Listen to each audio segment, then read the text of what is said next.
Hey guys, welcome to my Whetstone sharpening tutorial. Alright, so for this video I'm going to show you how to sharpen your knife using a Whetstone. So I have two Whetstones here. This one I had before in my closet. I found it. It's like we had it for many years. I don't know who used it, but it's pretty dirty, you can see. And then this one I bought recently. It's a Japanese Whetstone. So the thing about these Whetstone is there's two types. This type is called the wet Whetstone. There's the splash and go one. The wet Whetstone is the thing is you gotta soak it before you use it because these stones need to be used while it's wet. So these stones are porous. So when you soak it, the water goes into it, right? And then it makes it really wet. Um, so after it's soaked for like 5 to 10 minutes or 15 minutes, if you want, you take it out. I have a rack here to absorb the excess water. So these stones both have two sides. Each side is just different grit. It's kind of like a sandpaper where it has different grit. So this one, I actually don't know the grit on this one, but feeling it, this side feels the same as this side.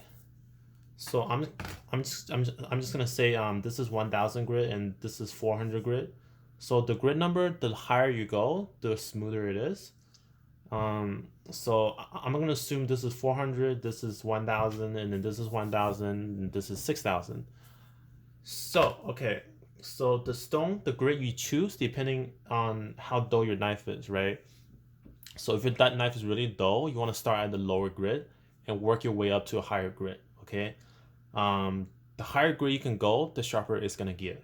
Okay, so my other knives I've been sharpening, like my butcher knife, that one was really dull. So I started on my 400 first. After I gone past a couple of times on my 400, then I sharpened one my 1000, and then it was sharper but not as sharp as it could be. So after this stone came, I sharpened it again on the 1000 because I've been using it for a couple of days, and then I sharpened it again on my 6000, and that's when it's able to achieve the effect that you saw earlier, being able to cut the tomato using one hand, right? So I'm assuming that's the result that you want. That's why you're watching this video. Okay, so let's say your knife is really dull and you start on the 400 grit stone, right? So the first thing you do is soak it. After you soak it, you take it out. You put it on this rack right here. You want to make sure the surface is wet. It's wet constantly, so you want to constantly put water on it, right? So that's what this is for, a bucket of water. You put water on it. So you hold the knife. Um, the thing about knife is that depending if it's double bevel or single bevel, a bevel just means like which side is the cutting side on. So some Japanese knife they only sharpen one side because it only has like this side is flat, right? So if you look at this handy picture I made right here, okay, so let's say this.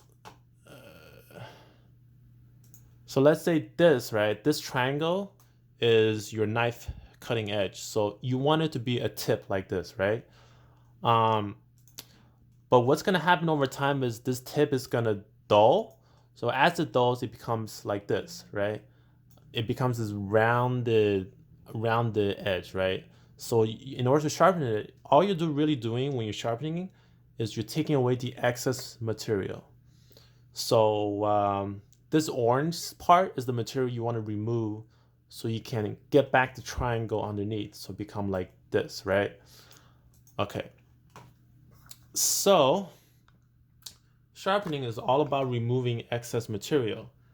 Um, so the way you do it is all in the technique, right? So you hold the knife with one hand. If you're right-handed, right hand dominant, then you hold the knife with right hand, then you push using your left hand, right? Because you want to sharpen the entire edge from where it ends to the tip, right? So you go piece by piece, right?